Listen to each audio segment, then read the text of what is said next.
Hey, party people. Welcome to Watch Me Design a Fashion Collection episode 6, 7, 6, I think 6, whatever.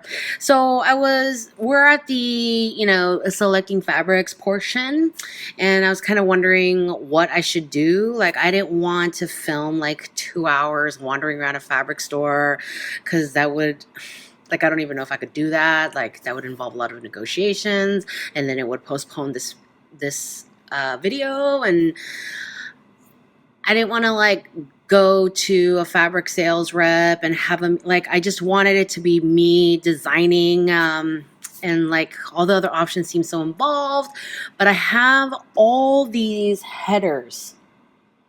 Okay, a friend of mine who's a fabric sales rep gave me all these old out-of-date headers that she no longer uses anymore because she knows about the channel and she knows I like to have a lot of fabric references.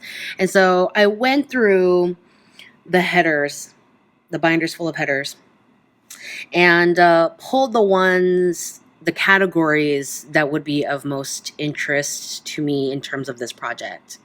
And when you are picking your own fabrics, or when you're walking into your own fabric sales rep meeting, you have to think about it like that too. Like, you don't want to sit there and go through every swatch your fabric sales rep has, unless she only has like 100 swatches. Okay. In the previous video in this series, I started talking about, what kind of bottom weights I wanted, what kind of top weights I wanted, how I wanted to stick around with like cotton and linen and maybe some lightweight leather. And I was thinking about something seasonless, so nothing too heavy and nothing too incredibly light. I was talking about matte silks that were not slinky, that were not particularly drapey, so we have, I'd started those notes. I have a gist of a color story going on. And so when you walk into your fabric sales rep meetings, you should also, have your inspiration, have some focus, have a color focus, know, what kind of bottom weights and what kind of top weights and how many of each you're interested in sourcing, so that you're not wasting a bunch of people's time. You're going in there. Don't do anything in your fabric sales rep meeting that you don't need your fabric sales rep for. Okay, colors, you don't decide with your fabric sales rep. You decide, with your design team. In my case, it's me, myself, and I. But I don't need my fabric sales rep for that. So I make that decision before I go see the sales rep. There's probably going to be a couple of these videos where I go through swatches and stuff. Y'all, I had so much coffee today, it's not even funny. Here's the thing about selecting bottom weights, okay? When you select a bottom weight, when you're looking at bottom weights, sometimes you feel a bottom weight, and no, I'm not interested in plaid, I'm just showing you as an example.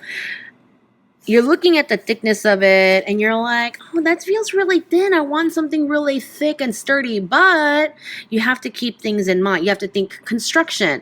A lot of the time, your fabric is going to be doubled over. So like, for example, in the front, here's your front, here's your facing back here. And then you're going to have lining. Okay. And you're probably going to have some interfacing, right? And so you always have to feel it on the, you should feel all fabrics on the double because it's going to be doubled over in a lot of places in construction. But for bottom weights, when you're thinking about the thickness of coats especially, you're thinking about doubled over collar on top of doubled over body. You got to think about it. And so always feel your bottom weights on the double. Okay?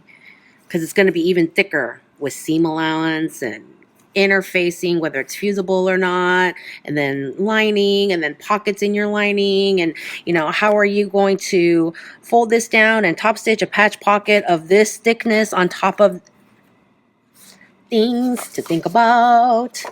Oh, you guys, I'm singing, that's a problem. Okay? For you, I don't care. Like, I'm so used to my own tone deafness, I don't even care anymore, but it's a problem for you because it means Zoe's had too much caffeine and you have to listen to this garbage. Ah. Okay, so I don't want, what is this? Wool? Is this my wool folder? I guess it is. Okay, so I wasn't actually looking for too much woolen, so I'm just going to run through this one really fast. But look at, so, you know, when you're looking at bottom weights, look at this wool. Can you see like how thin that is versus, oh wait, look at that. They're so smart. They set this on the double, so you would have to feel it on the double because you need to feel things on the double. Oh my goodness. What a smart company. Okay, so here we have, you know, we have this thickness, we have this thickness, and then we have, you know, how fat that one is. Okay, so feel these fabrics. I'm not interested in any of these. I mean, this is a nice thin weight. This is closer to the weight that I would like. But I don't know if I'm not interested in doing any dressy coats for this collection. So I would have just skipped this binder completely in a meeting before rifling through it too much. But I'm just going to go on a teaching side tangent. Okay. A lot of wools are blends. Okay. These are wool nylons. This is a wool nylon, and this is a wool poly. I don't know what that abbreviation is for. Nylon rayon blend. Here's a wool poly blend. Okay, so a lot of wools used in this kind of like woolen outer coat sort of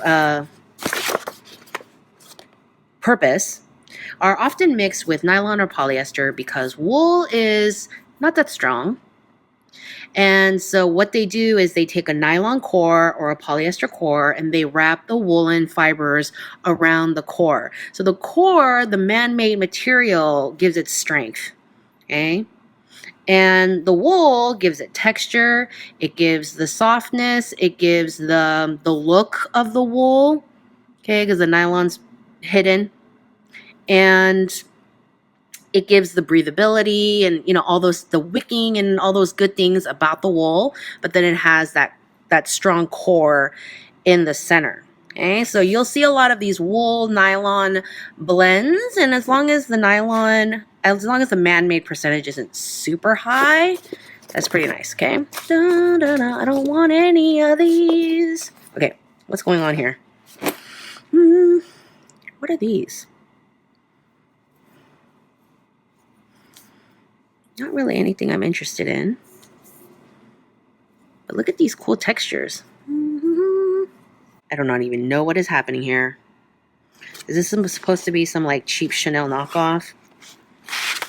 I say cheap, it's freaking $50 a yard. And this is from 2004, so I'm sure it's much more expensive now. But, you know, compared to Chanel, I'm sure it's still cheap. But these are fun. Not what I'm looking for. More swatches. Yeah, so this is fun.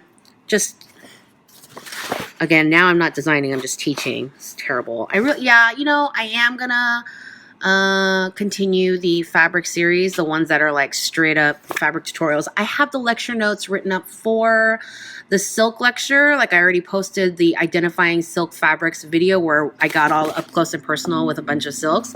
And then I have a video where it's just going to be straight up lecture on like designing with silk and silk qualities and things to watch out for when you're designing with silk and blah, blah, blah, blah, blah.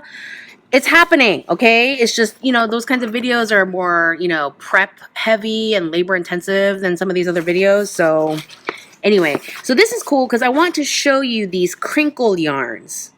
Do you see how the yarns are very crinkly and that adds a really different look to the plaid? Kind of gives it a little bit more casual look because it's not all smooth, perfect stripes. These are fun. Completely irrelevant to my design project at hand. But, you know, always teaching. Can't help it. Did I tell you guys about how I was at the Met with my friends? And this was when we went to go see the Manus Ex Machina exhibit last summer. And I was wandering around the museum and I was with two of my friends, and I can't help it. Like, I'm just kind of always teaching. Hashtag always be teaching.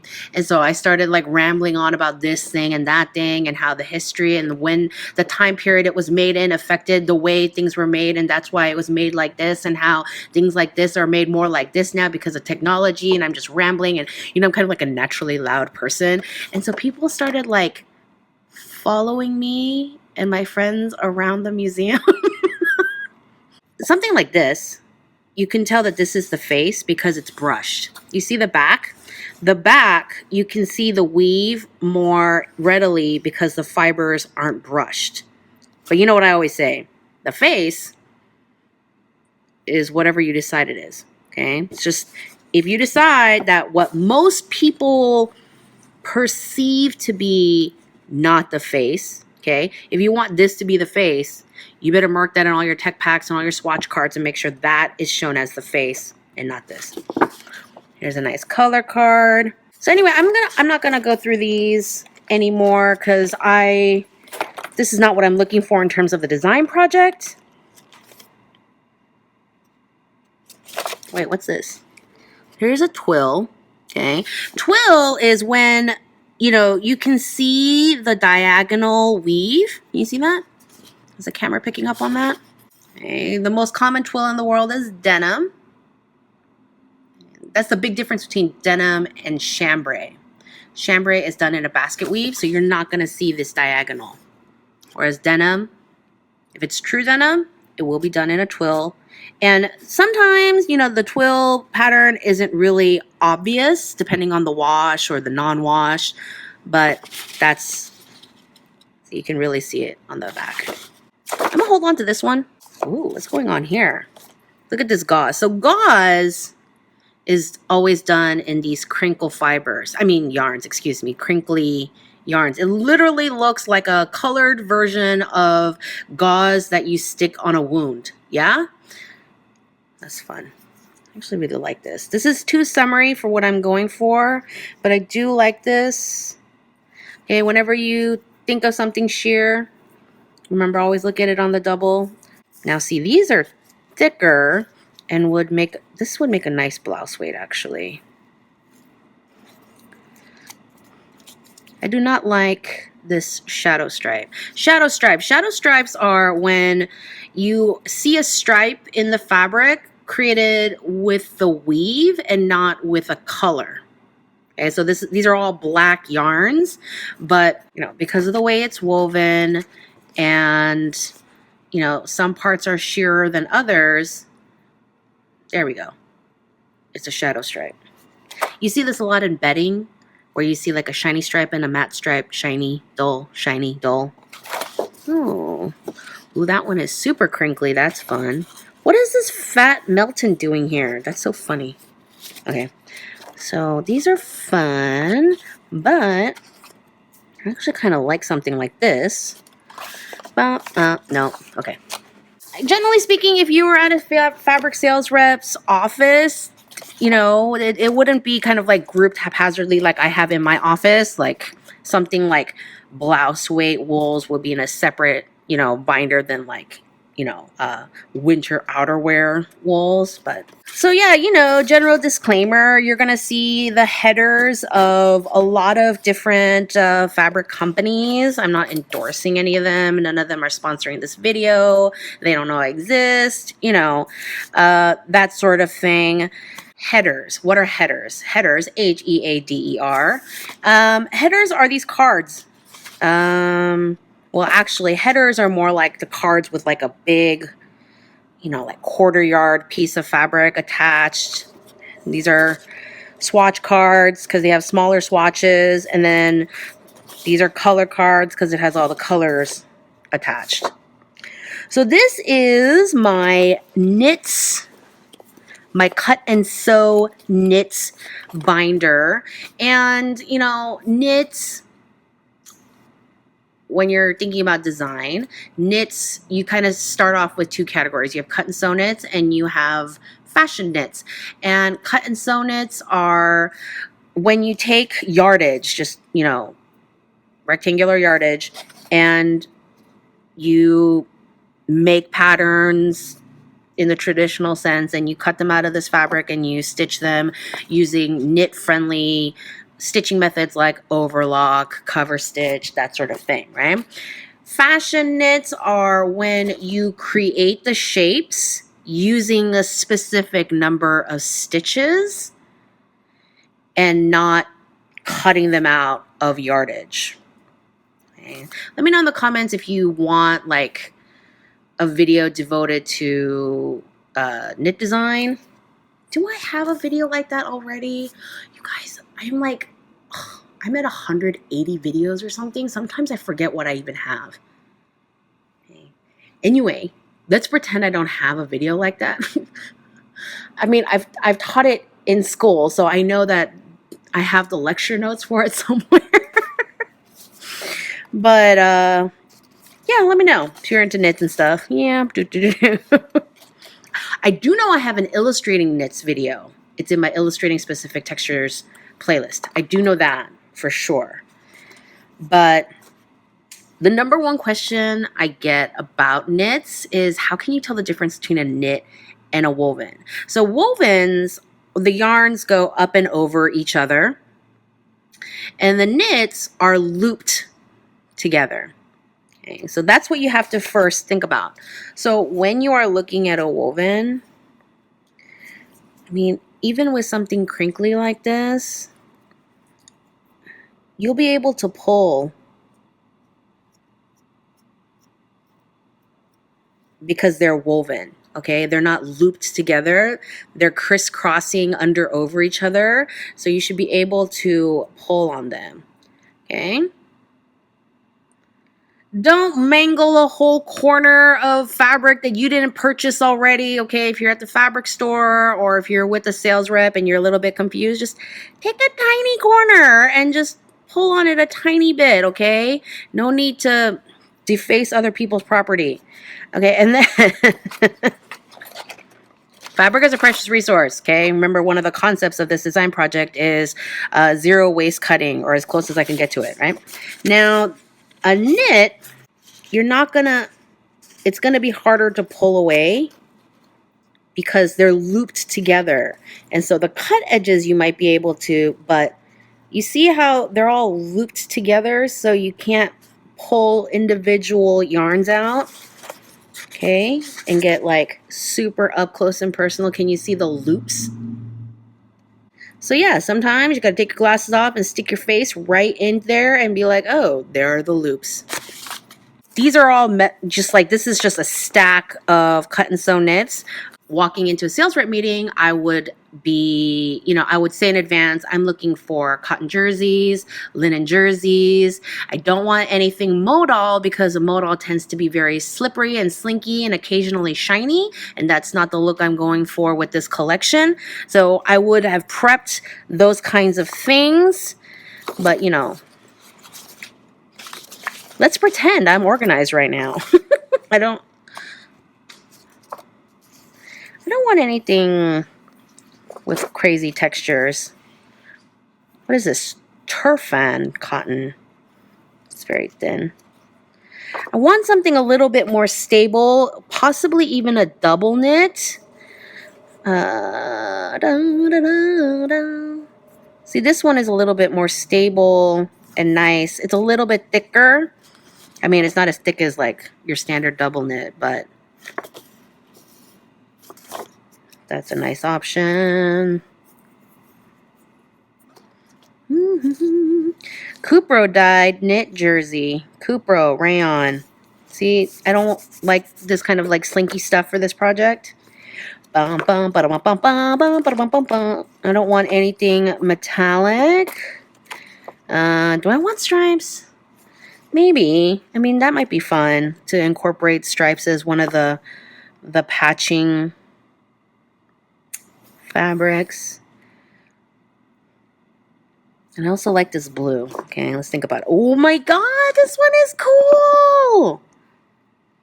This is weft knitting. Yeah, for a second there, I was like, this is actually... Oh, this one is dope! Yeah. I get excited about fabric. I get excited about a lot of things on this channel, obviously.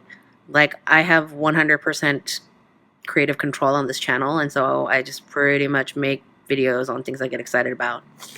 Dun, dun, dun. This is velour. This pile. What's velour? It's basically the knit version of velvet. Not into that right now. Whoa, what are these metallic threads? Not right now. Not right now. Here's a jacquard. I don't know if... Okay. Hello, camera. Work with me, please. Okay. You see that texture? It's knit into the fabric. It's not a print. It's not anything. It's a texture that's a pattern. That's what jacquards are. Texture pattern. Whoa. I don't actually know what I would do with this, but it's cool, so I'm just going to hold on to it for a second. Dun, dun, dun, dun, nothing slinky. Dun, dun, dun, dun, dun, dun, dun, dun, dun, dun. Oh, I'm going to organize these, I swear. I'm probably not. You know, I get busy. I don't know if you noticed that. This is not a knit. What is this doing in here? Okay. I kind of like what it... Okay. Put that over there. Dun, dun, dun. This is also not a knit. I don't know what's... Oh. That's fun. So these are headers, you know, with like the big swatches. More like headers. Like all the colors. Which is really not what I'm feeling right now. Tweedy business. This is all brushed acrylic. No. Another jacquard where you can obviously see the texture pattern knit into it. Another one. Here's a strange double knit.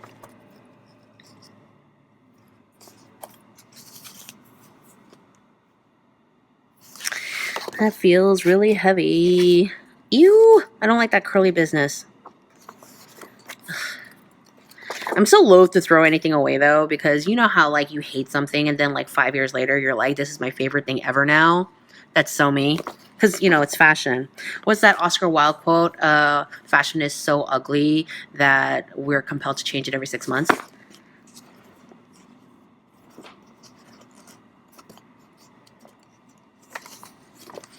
Oh, this is fun. But I hate these colors. Now, if I still have my resale number and I was working with a fabric sales rep and I really wanted this print, I could probably get them to change it depending on the minimums. Like, that's the thing is, like, if you see a print that that you like, but you don't like the colors, you can always ask if the mill will recolor them. Okay, so I don't like it enough, though. Dun, dun, dun. Dun, dun, dun, dun, dun, dun, dun. What is this? Okay, so clearly not very organized. Good job, Zoe. Whoa. That's a trippy. Don't want anything too slinky. Sometimes I look at things and I find it hard to believe that it was ever fashionable, even though I know it has been. More velour, some weird old granny quilted stuff. I know I'm like probably insulting stuff and you're like watching like, Zoe, I like that fabric. Stop talking smack. Sorry. Ooh, ooh. I like this. It's a nice firm. Oh, I like that. Nice stable knit. I kind of like this too. You see the texture?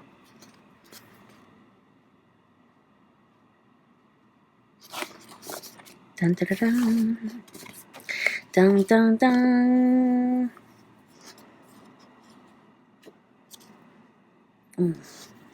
What's going on in here? Oh, it's all brushed up in here. Bow, bow. Do do do do do do do. This color always reminds me of that scene in The Devil Wears Prada. It's like close enough to that sweater she was wearing.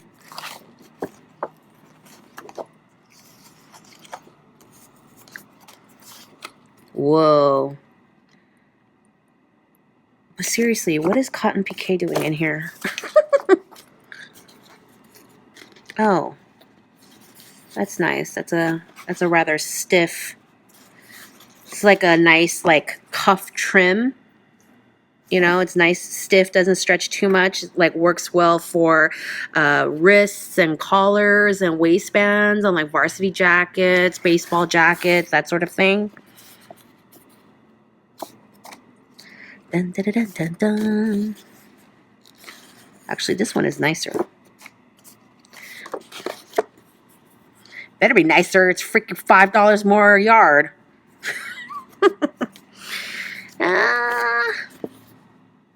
Oh, so yeah. So like obviously right now I'm dealing in fantasy land because I completely brain farted about needing to look at prices for fabrics. Are you freaking kidding me right now? Okay. So let's talk about that in the next video about how to figure out what price bracket your fabrics need to fall under to fit the price bracket for your finished garment. Okay. And this is why whenever, I get a lot of middle schoolers and high schoolers on my channel and they ask me like, what classes should I take right now in school to prepare me for fashion school in the future? And one of the things I always say is learn math. You don't need complex calculus. Okay. I've never done a logarithm in my life after high school, but I use regular arithmetic, especially fractions, on the regular, because if you're American and you work in America and you use the imperial system and you're doing patterns, you're gonna have to be thinking about eighths of an inch, sixteenths of an inch, 3/16 of an inch versus a quarter of an inch and what that looks like constantly. Okay? And you're gonna, whenever you're doing gathering, okay, it's like, okay, well, the waist is, 29 1/4 inches, and I want to do a 3x gather on that to get the ruffle to look. So what's 29 1/4 times 3? Okay, so, the faster and better you get at just like simple math, and then of course retail math, and, so getting good at solid arithmetic skills, get on that, people. Bum, bada, bum, bum, bum, bum. Oh my God, too much coffee. I like how sheer this is, but this is too slinky for what I want.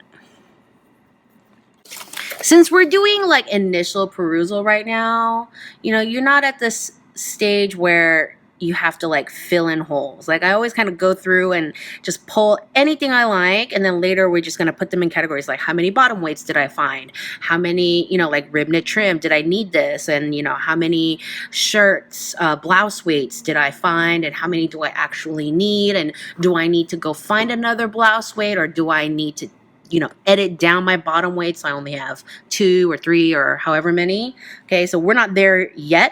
I'm just pulling out all the things that interest me in terms of this collection.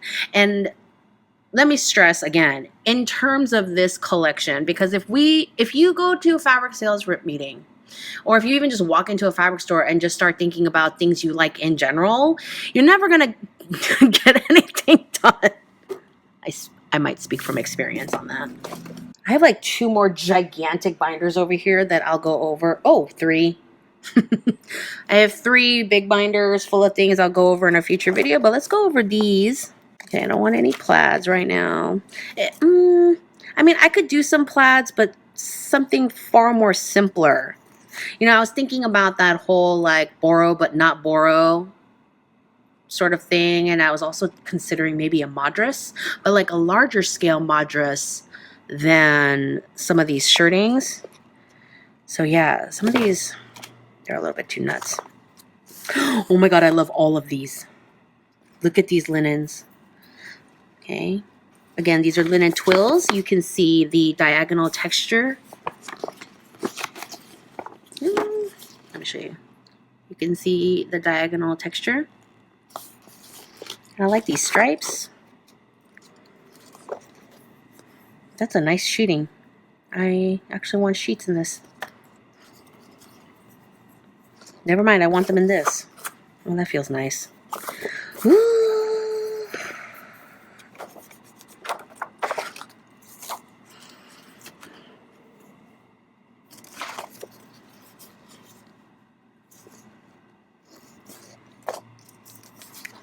don't know. I want one of these linen blends. What do I want? I think I want this heaviest one. Yeah. Tensile linen dyed Gabardine. It's like straight out of a futuristic J. Crew catalog. Bum bum. Oh, it's like linen with like a plastic coating.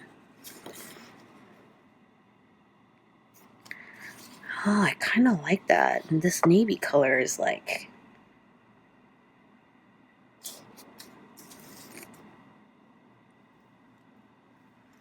Yeah, see, these more simple plaids are kind of more my jam right now than the other ones. Oh, I like these colorway. Yeah. Oh, yeah. Dum, bum. Oh, see, I like that one better than this one. Because this one is a little bit slinky, but this one is a little bit more structure. This is a straight... Why do I always pick the more expensive one? Oh, that is my curse.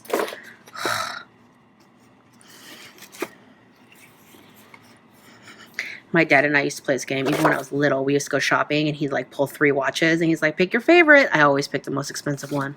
Always. It's a curse. It's a curse. Ooh, I like this really open weave. It's very summery, but doubled over, it has a lot of structure. Yeah, no, it's a little too summery. That's rough. Don't want any canvas. It's like all golden, shiny, and strange. Shiny and new and strange. Na na na na na na na na na na na. All right, I have rambled a lot. That's a lot of talking. This is a lot of swatches. All right. Next week, let's talk about prices and kind of, you know, at this stage, obviously you can't do a very precise cost sheet, but you know, you should have some kind of framework so that when you go shopping, you know, like the price range of the things that you can afford to look at. Okay. Don't fall in love with something outside your price range for your customer. And honestly, I should have done that before this video. Sorry. Oopsies. Okay, I'm going to blame the fact that I had 17 cups of coffee today. But we are going to talk about that. And then we're going to... Oh, I still have to show you the new color story that I thought up. And we're going to go and look at more fabrics. I have the bundle of leathers. In the meanwhile, if you wanted to watch the fashion design process video on fabrics or watch... You know, I have Fabrics 101. I have Identifying Silk... fabrics. I have the designing with leather videos. So if you wanted to catch up on your fabric knowledge to kind of coincide with where we are in the design process right now, that would probably be to your advantage. And yeah, give this video a thumbs up if you found it helpful or at least entertaining. Some people think that when I'm over-caffeinated, I act like a drunk person. They might be right about that. Yeah, so drop me your questions. You know, I have been feeling like donkey for most of July, and I know I'm behind on comments and stuff. I am trying hard to get caught up on everything. So yeah, drop me your comments, drop me your questions, share this video, please subscribe. I'm gonna go. I gotta go eat dinner and absorb some of this caffeine. Yeah, dinner. Okay. And don't forget, I hope you are practicing along with me, designing along with me. You know, for homework, go to your local fabric store and just go look at things. Okay? There's a lot to be learned by just walking into a fabric store, looking at the labels of things and being like, oh, this is what rayon feels like. Oh, this is what this kind of cotton feels like. Oh, this is also cotton. Oh, you can do cotton like this too. Like, there's a lot to be learned just walking around, reading the labels, feeling the fabrics, and seeing, oh, you can make wool do this too, and you can make wool do that too, you know? So yeah, there's your homework assignment for the week, and I will see you in the next video.